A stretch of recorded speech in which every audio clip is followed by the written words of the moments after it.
할렐루야. 우리의 왕 구원자, 우리의 모든 것의 모든 것이 되시는 예수 그리스도, 찬양 받으시기에 합당하신 주님의 이름을 찬양합니다. 우리 옆 사람과 함께 인사합시다. 주님의 이름으로 당신을 사랑하고 축복합니다. 힘내세요. 다 잘 될 겁니다. 할렐루야. 어저께 축구 보신 분들 속상하셨죠? 그래도 굉장히 잘했잖아요. 열심히 했잖아요. 무기력하진 않았던 것, 더 발전한다는 모습에 속상했지만, 그래서 평상시 같으면 인터넷 기사도 쫙 검색했을 텐데 그 뒤로는 축구 얘기는 별로 하고 싶지 않더라고요. 그럼에도 불구하고 잘했어요. 어쨌든 축구가 졌든 이겼든, 그러나 뭐는 계속돼야 됩니까? 하나님을 향한 우리의 예배는 쭉 계속되어야 합니다. 할렐루야. 1월, 2월 계속해서 이게 우연인지 아니면 하나님 뜻인지 이 예배와 관련된 주제의 설교를 올해 벌써 제가 한 4번째 하는 것 같아요. 금요 철야까지 포함해서 금요 기도회까지.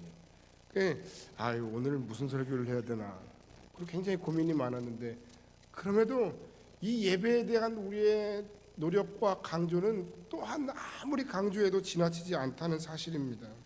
우리가 사는 시대에 참 많은 것이 바뀌었습니다. 요즘 국제시장이나 무슨 영화나 이런 데 보면 우리의 과거의 옛날의 삶들이 참 많이 조명되어 있는데, 그런 모습들 가운데 많은 향수를 느끼죠. 동시에 참 편리해지고 참 많이 변하고 많이 바뀌었다. 삶의 방식이 바뀌고 생각이 바뀌고 문화가 바뀌었다. 옛날에 이게 다 우리가 살던 우리 시절에, 우리 어린 시절의 이야기들인데 말이에요. 그렇게 되다 보니까 그에 따라서 뭐도 바뀌었습니까? 우리의 예배도 분명 바뀌고 있습니다. 과거와는 너무나도 다른 형태의 예배들이 많이 있어요. 감성을 중시하는 예배, 젊은이들의 문화를 존중하고 중시하는 예배, 찬양을 많이 하고 드라마도 있고, 그리고 다양한 예배의 변화를 시도하는 여러 시도들이 여기저기서 나타납니다. 여러분, 그런 현상들은 너무나 자연스러운 일입니다. 여기서 우리가 어떤 마음과 어떤 태도와 어떤 자세를 가져야 될까요? 변하는 모든 예배 형태는 다 무조건 잘못된 것이다 하고 거부하는 태도를 가져야 될까요? 아니면 무조건적으로 변화가 좋고 시대의 흐름에 따라 모든 것이 바뀌어야 하고 우리의 예배 형식이 다 바뀌어야 되니까 정신이고 뭐고 아무것도 필요 없다, 그렇게 생각하는 것이 과연 바른 태도일까요? 우리가 사는 시대의 문화적인 형식에 맞추는 예배 형식의 변화는 자연스럽다 못해 중요하기까지 합니다. 과거에는 시편 가사, 시편 전용론이라 그래서 시편에 나와 있는 이 가사가 아닌 찬송은 찬양이 아니었던 시절도 있었어요. 여러분, 역사적으로 보면 심지어는 오르간만 예배 반주에서 쓸 수 있지, 피아노, 이렇게 업라이트 피아노 이런 건 선술집에서 쓰는 악기니까 예배당에서 쓸 수 없다고 생각하던 시절도 있었어요. 우리가 부르는 대다수의 지금 부르는 찬송가들이 과거에는 아주 경박하고 아주 예배 시간에 부적절한 것으로 인식됐던 시절도 있었어요. 그래서 얼마 전까지도 심지어는 어떤 교단에서는 악기판이 무악기판이 그래가면서 싸우기까지 했어요. 그러니까 그런 건 중요한 게 아니라는 거예요. 형식은 중요한 게 아니에요. 형식도 물론 중요하지만 그것 못지않게 정말 더 중요한 것, 우리의 시대가 바뀌고 우리의 삶의 양식이 바뀌고 우리의 입는 옷이 바뀌고 우리의 생각이 바뀌고 우리의 문화가 바뀜에도 불구하고 우리가 절대로 포기할 수 없는 것은 무엇입니까? 그것은 바로 신앙의 본질이고 예배의 정신인 겁니다. 할렐루야. 모든 것이 다 바뀌어도 신앙의 본질 양보할 수 없어요. 아무리 자전거를 타면서 자전거의 앞에는 수녀가 뒤에는 비구니가 탁 타고 가면서 정 이러고 나와도 그건 다 좋아요. 우리가 사랑으로 다 품읍시다. 그래도 우리 신앙은 양보할 수 없어요. 좋은 일이죠. 그러나 미워할 필요가 있겠어요? 예수님 사랑 안 하셨는데. 적대적일 필요가 없어요. 다만 우리의 신앙은 양보할 수가 없어요.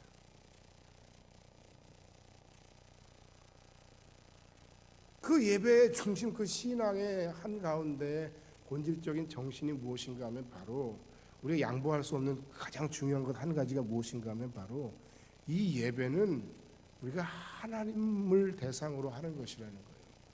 이 예배는 우리가 보러 나온 것이 아니라 우리가 하나님을 예배하기 위해, 하나님을 경배하기 위해 나온 것이라는 거예요. 예배의 초점은 사람이 아니라는 사실입니다. 예배의 초점은 우리 자신이 아닙니다. 예배의 초점은 목사가 아닙니다. 스타 목사가 아닙니다. 예배의 초점은 예배자인 우리가 영과 진리로 하나님을 예배하는 데 있다는 거예요. 그러니까 경제적인 것, 우리의 삶의 형식하고 예배를 혼동하고 혼용해서 여러분이 마치 이 예배에 참석하는 뭐요? 예배 소비자인 양, 손님은 왕이고 고객은 왕입니까? 예배하러 나온 여러분의 마음속에도 혹시 그런 마음이 있습니까? 이 예배에 나왔는데 나를 왕처럼 안 해주네? 그 잘못된 생각이라는 거예요. 한번 나에게 은혜를 줘보세요. 나는 한번 앉아 있을 테니까 어디 한번 내 마음을 변화시켜 봐 주세요.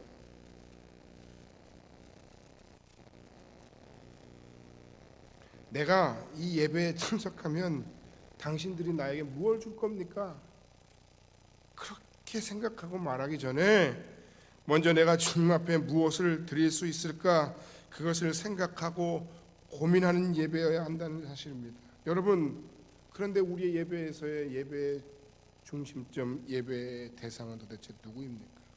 누가 예배를 드리고 누가 예배를 받는 것입니까? 여기에 우리의 예배의 첫 번째 문제점이 있습니다. 예배를 준비하고 인도하는 목사나 성가대나 독창자나 혹은 대표 기도자들, 그들만이 예배의 주인공이 아닙니다.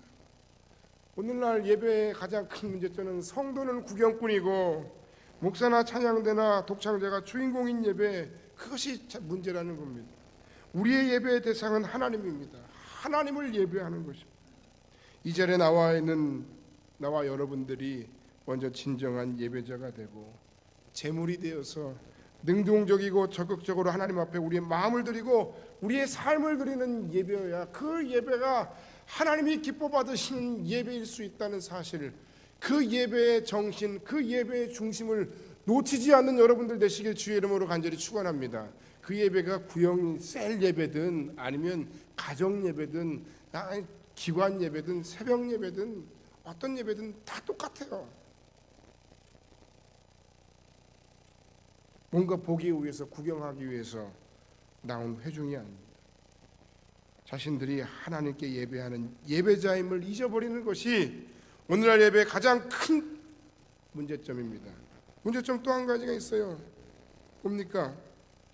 여러분, 오늘 이 예배에 나온 여러분 자신을 한번 생각하고 돌아보시길 바랍니다.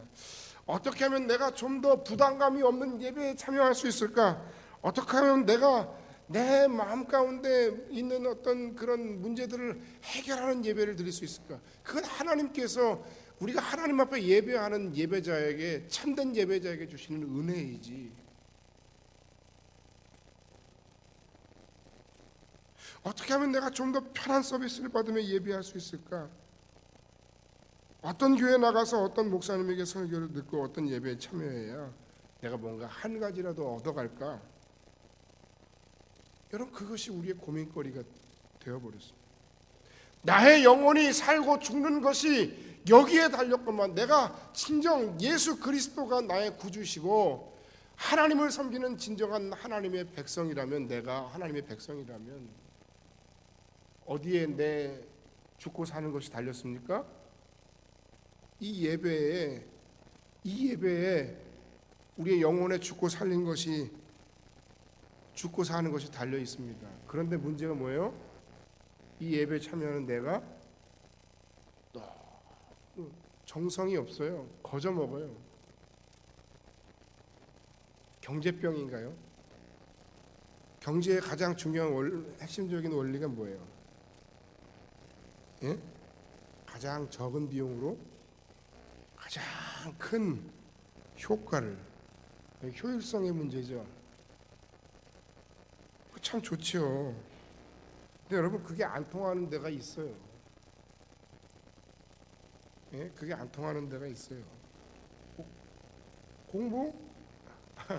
그러면 좋은데 그게 뜻대로 됩니까? 그래서 딱 내가 원하는 대학에 가는데 나는 딱 그만큼만 딱 공부해서 거기에 맞는 성적이 딱 나와가지고 딱 1점 차로 딱 아슬아슬하게 딱 합격하는 거. 물론 그렇게 합격하는 친구들도 있긴 있겠습니다만 그게 그렇게 마음대로 되나요?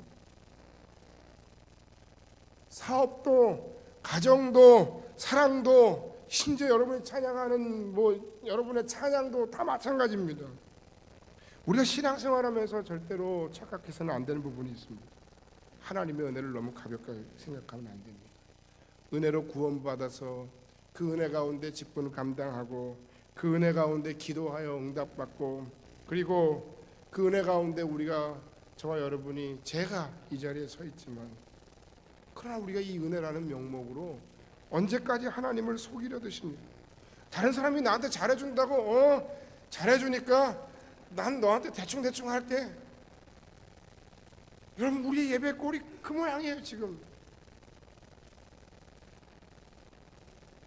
하나님께서 여러분을 은혜로 용서하시고 하나님께서 여러분을 은혜로 구원해 주시고 하나님께서 여러분들을 은혜로 살려주시고 사용해 주시고 여러분 여러 가지 삶의 어려운 문제들을 은혜로 응답해 주셨는데 그런데 그걸 계속 악용하는 거예요. 우리는 하나님 은혜가 없이는 못 삽니다. 예배는 생명입니다. 하나님 앞에 나와서 내가 매일매일 강같이 쏟아져 내리는 하나님의 은혜, 하나님 앞에서 매일매일 내가 나와 하나님 앞에 예배할 때 폭포수같이 쏟아져 내리는 하나님의 강수 같은 은혜가 아니면 우리는 살 수 없어요. 그런 하나님의 은혜를 사모하는 여러분들이 드리는 여러분의 예배의 모습은 어떻습니까? 무당들도 구슬 한번 하려면 그 정성을 굉장히 강조하더만 그 잡신을 믿는 그 사람들도 사람을 영적으로 후려서 그 사람들을 속이니까 문제이긴 합니다만 그 정성을 보세요. 우리가 하나님 앞에 하는 예배하는 우리의 예배와 그들의 뭐가 더 정성스러워야 정상인 겁니까 도대체?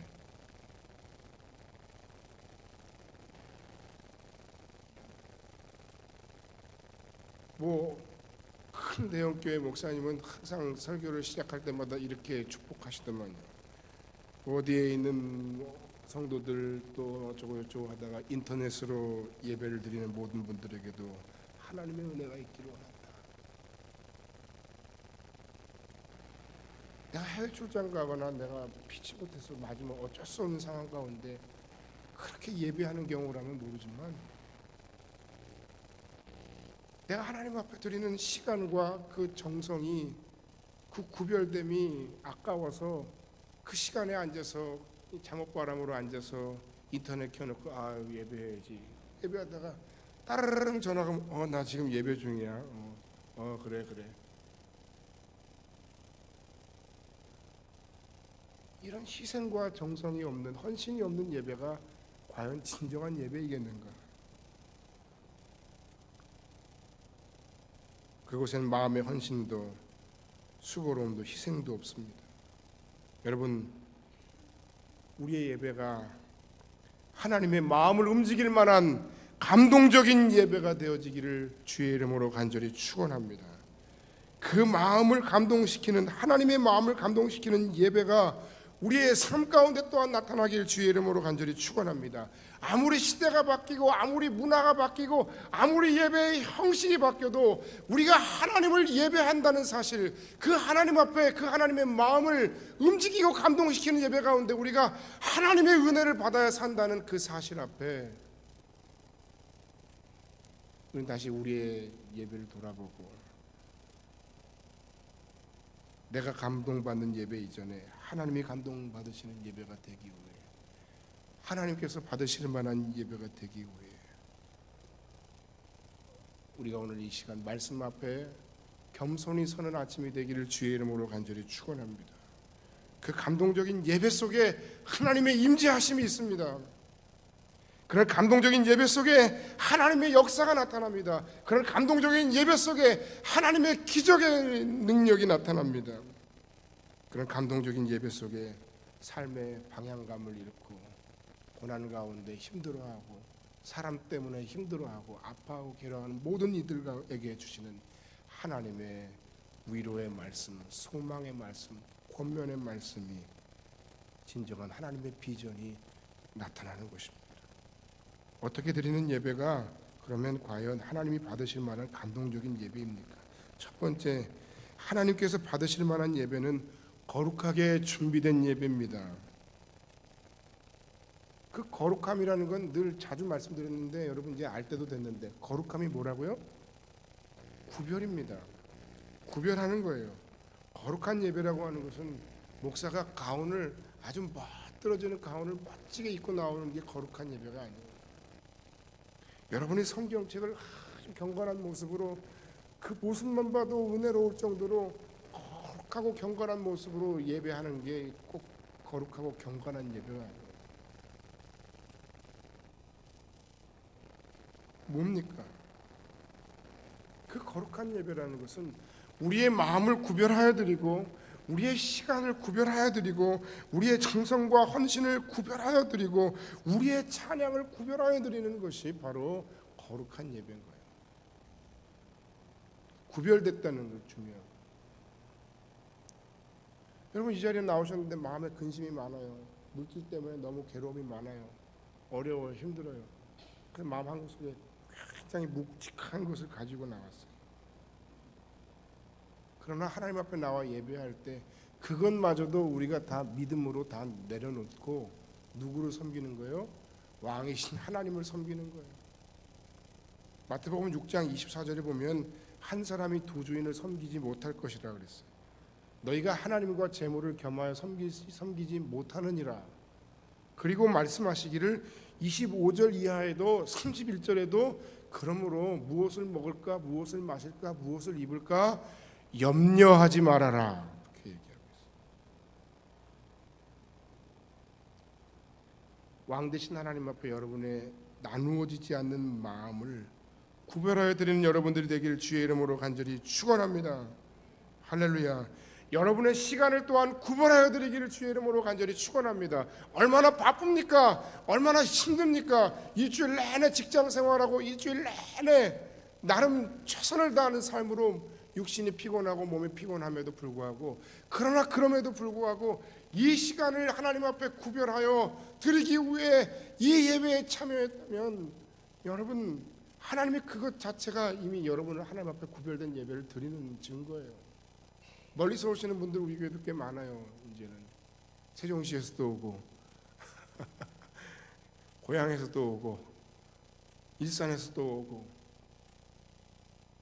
오늘 찬양대 한다고 뭐 과거에는 인천에 오시는 분들도 있었어요. 결국 교회 옆으로 다시 이사 왔지만 우리에게 허락하신 일주일간의 일주일 중에 하루를 구별하여 드리는 겁니다. 이 주의 날을 구별하여 온전히 드릴 수 있는 믿음이야말로 하나님이 기뻐하시는 것입니다.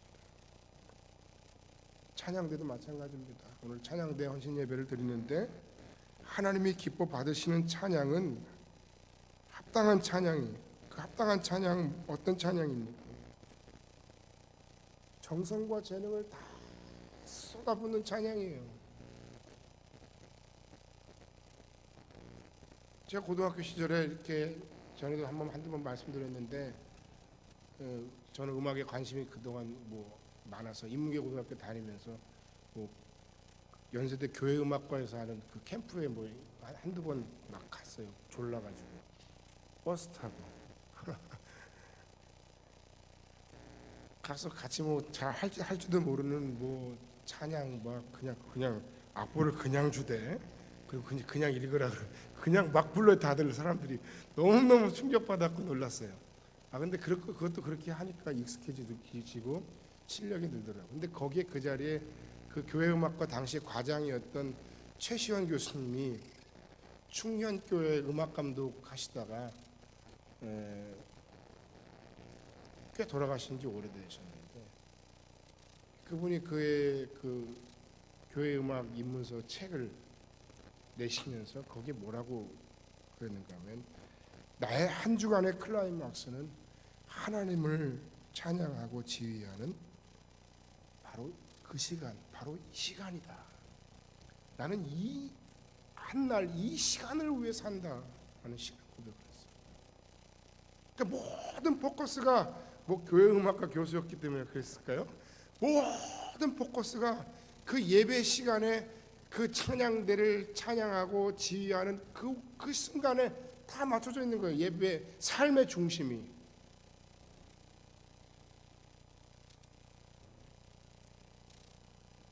그 정도로 중요한 거예요.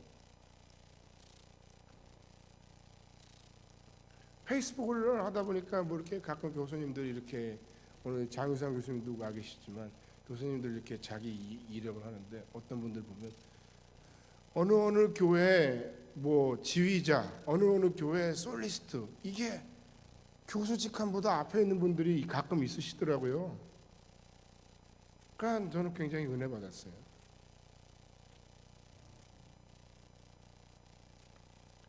정성을 다한 찬양을 하나님 앞에 드리세요.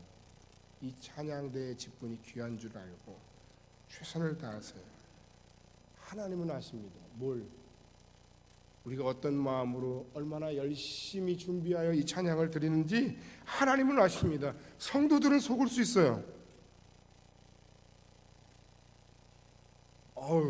큰일인데 겨우겨우 악보를 읽어내고 걱정하며 올라왔는데 생각보다 잘했어.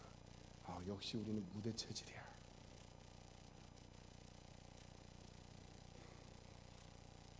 큰 성도들은 감사합니다. 잘했습니다. 은혜 받았습니다. 우리 교회가 그렇다는 게 아니고 그럴 리가 없죠. 우리 교회는 찬양대 찬양 아까 들어보니까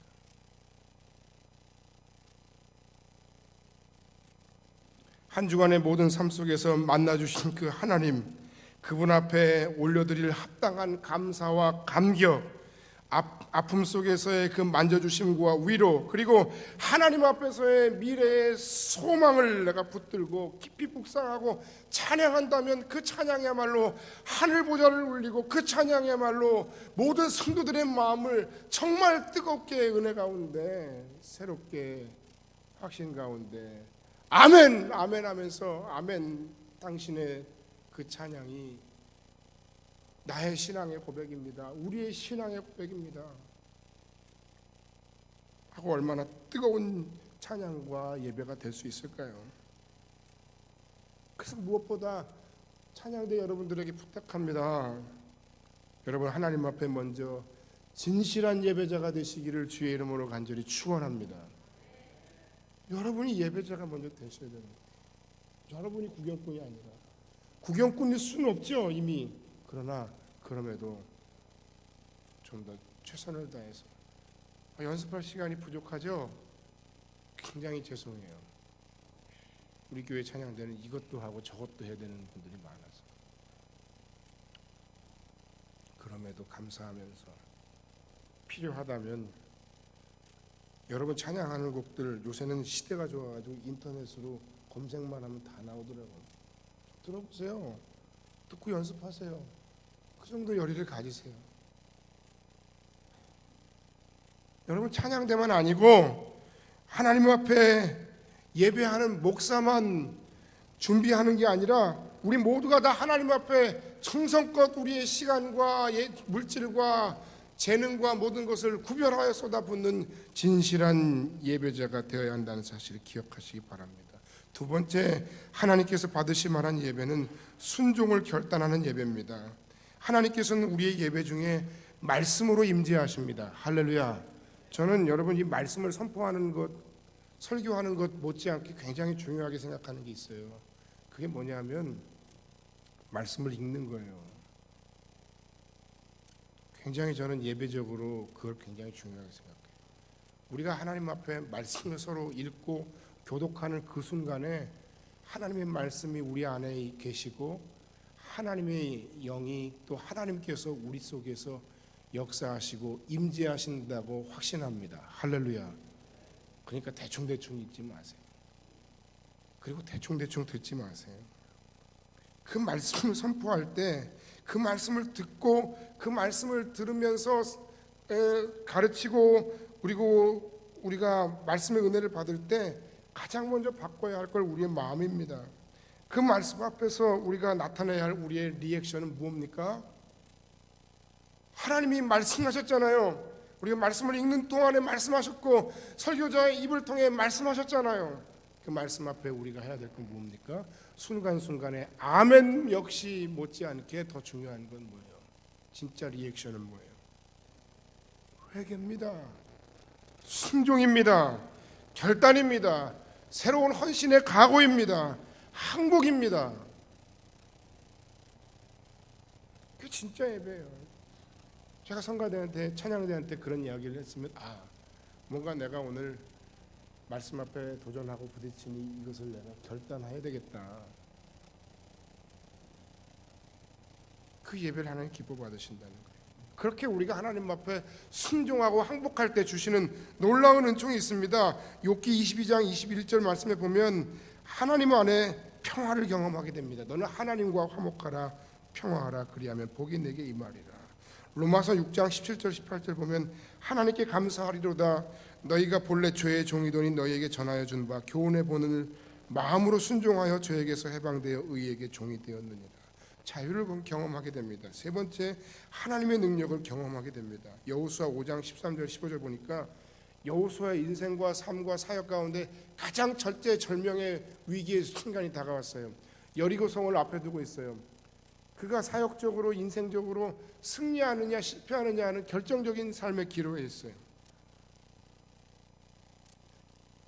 그런 엄청난 전쟁 앞에서 그는 하나님께 무릎 꿇고 경배했습니다. 여호수아 5장 13절로 15절에 하나님 앞에 경배하고 무릎 꿇는 거예요. 내가 내 인생에 뭔가 잘 되지 않고 풀리지 않고 답답하고 힘들어요. 그때 여러분이 해야 할 가장 중요한 것은 무엇입니까? 하나님 앞에 무릎을 꿇고 하나님 앞에 손을 들고 하나님 앞에 항복하면서 이제는 내가 겸손히 주의 뜻 앞에 순종하겠습니다 하는 거예요. 그게 어쩌면 우리의 인생과 삶에 하나님이 고난을 주시는 이유입니다. 이제 네 고집대로 살지 말고 하나님 손에 붙들리라는 거예요. 그 항복이, 그 경배가, 그 순종이 바로 뭐예요? 이스라엘 백성 여호수아의 결정적인 승리의 원인이었어요. 6장만 보지 말고 6장 앞에 있는 그 5장을 보세요. 거기 보면 하나님 앞에 그가 먼저 무릎 꿇고 경배한 장면이 나와요. 마지막 세 번째, 성도의 아름다운 교제가 있는 예배가 하나님의 감동을 배가시킵니다. 하나님께서 받으실 만한 예배는 바로 성도의 아름다운 교제가 있는 예배입니다. 1세기 초대교회 예배 모습을 보면 애찬 혹은 주의 만찬이라는 순서가 꼭 있었어요. 그래서 그들이 모이면 항상 뭘 해요? 식사를 해요. 우리처럼. 할렐루야. 식사를 해요. 식사하는데 그냥 그 식사 시간 그냥 밥만 뚝딱 하고 가는 게 아니라 정말 사랑을 나누고 삶을 나누고 교제하는 시간들이죠. 그리고 그 식사가 끝날 무렵이나 중간쯤에 항상 보면 그들은 뭘 했냐면 성만찬을 했어요. 주의 만찬을 했어요. 우리가 1년에 뭐 2번 또는 3번 하는 그 성만찬을 그분들은 매주 했단 말이에요.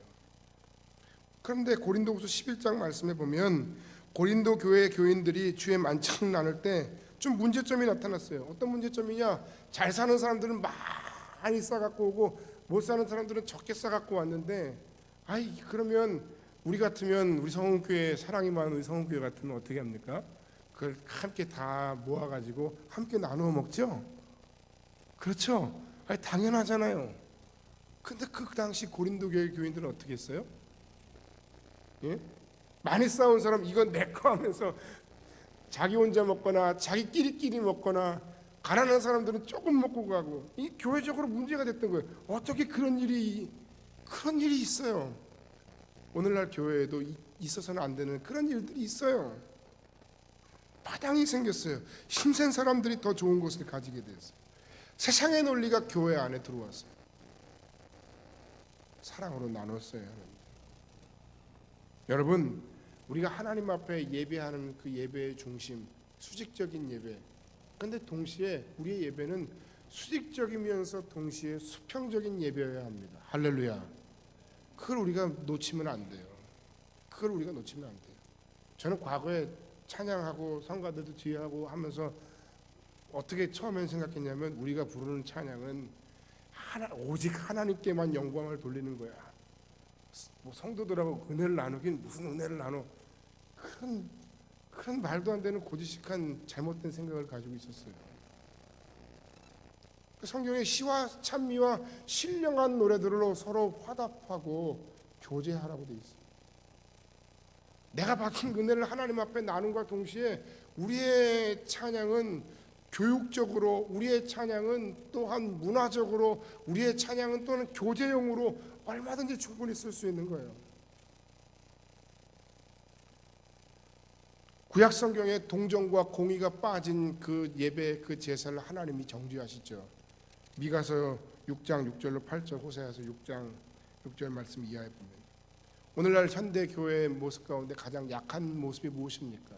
교회가 부흥하면 부흥할수록 점점 약화되는 것이 무엇입니까? 밀물처럼 들어왔다가 썰물처럼 나가는 겁니다.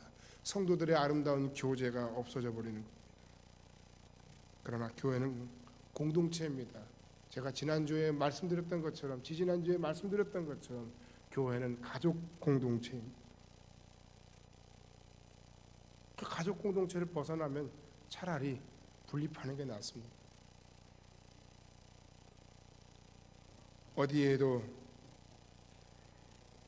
이기심만 가득한 성도들 양산하고 공동체의 모습이 사라지는 모습이 너무 안타깝습니다. 우리 자신을 보십시다. 우리 믿음의 공동체가 아름다운 신앙의 교제를 나누기 위해서, 하나님이 받으실 만한 감동적인 예배가 되기 위해서 우리 안에 섬기는 모습이 필요합니다.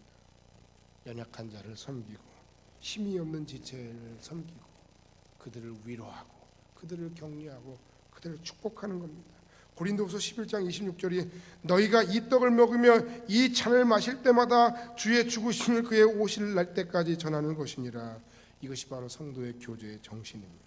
주님께서 나를 위해, 우리를 위해 십자가 지신 것처럼 우리도 그 사랑을 기억하며 섬기는 겁니다.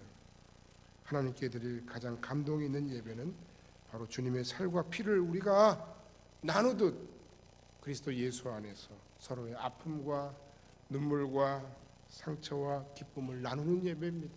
그리고 축복하는 예배입니다. 결론의 말씀을 드리고 말씀을 마칩니다. 오늘 우리가 읽은 요한계시록 7장 9절 이하의 말씀, 어떤 내용입니까? 24장로들이 수많은 하늘의 백성들과 더불어 하나님 앞에 나와 거룩하게 구별된 모습으로 찬양하고 있습니다. 구원하심이 보좌에 앉으신 우리 하나님과 어린 양께 있도다. 아멘. 찬송과 영광과 지혜와 감사와 존귀와 능력과 힘이 우리 하나님께 세세토록 있을지어다. 그들은 함께 모여서 영화로우신 하나님 앞에 감격스러운 찬양을 드렸습니다. 여러분, 우리의 예배가 이런 예배이길 원합니다. 그 마지막 때, 그 마지막 순간에 천년왕국 앞에서의 그 최종의 아름다운 예배를 기억하며 우리의 모든 예배가 하나님께서 받으실 만한 구별된 예배, 하나님의 뜻을 깨달아 순종하는 예배, 그리고 우리 주변의 연약한 지체들을 기억하고 위로하고 섬기고 그리고 영광 돌리는 복된 예배이기로 합니다. 그런 예배를 드릴 때 15절, 16절, 17절에 있는 것처럼 저희가 다시 줄이지도 아니하고 목마르지도 아니하고 해나 아무 뜨거운 기운에 상하지도 아니할지니 이는 보좌 가운데 계신 어린 양이 저희의 목자가 되사 생명수 샘으로 인도하시고 하나님께서 저희 눈에서 모든 눈물을 씻어 주실 것이미로다. 우리 연합찬양대 하나님 앞에 참된 찬양 사역자들, 찬양 사역자로 부름받았음을 기억하고 감사하고 여러분의 찬양의 스킬의 개발에 게으르지 않길 바랍니다. 필요하면 레슨도 받을 수 있는 열정이 여러분에게 있길 바랍니다. 열심히 연습하시기 바랍니다. 영적으로 준비하시기 바랍니다. 참된 예배자가 되길 바랍니다. 일주일간의 모든 삶 속에서 하나님을 깊이 묵상하고 감사하고 찬양하고 그 하나님을 찬양하는 그 찬양함이 성도들의 아름다운 교제, 이들의 마음을 격려하고 위로하고 함께 하나님께 영광 돌리는 귀한 도구로 쓰임받는 복된 성음교회 찬양대가 되시기를, 모든 성도들이 되시기를 주님의 이름으로 간절히 축원합니다. 기도하겠습니다.